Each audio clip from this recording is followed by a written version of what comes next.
Monsieur le Président de la République, je voudrais simplement terminer par un constat et puis peut-être par m'interroger à haute voix comme s'interrogent beaucoup de Gabonaises et de Gabonais et l'ensemble du corps social. Face à tout ce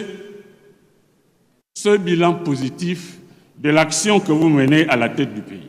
et après avoir doté le peuple gabonais d'une constitution, d'une avancée démocratique particulièrement importante, on se souviendra que dans le cas des l'histoire politique des nations, que lorsqu'il y a un basculement vers un nouveau régime, il est bon que ce soit les initiateurs de ce basculement qui assurent la consolidation avant de pouvoir laisser le bébé se débrouiller par lui-même. C'est pourquoi, Monsieur le Président de la République, à rebours de ceux qui pensent que les militaires ne sont pas faits pour l'exercice du pouvoir politique et que les militaires devraient pouvoir repartir à la caserne, je voudrais rappeler qu'aux États-Unis,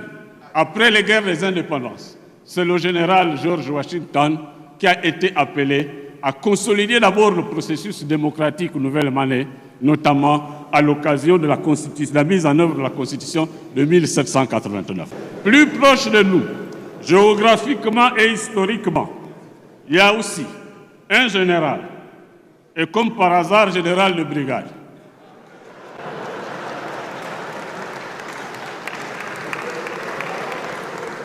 Charles de Gaulle, lorsque la France, particulièrement déstabilisée par le régime parlementaire de la 4e République,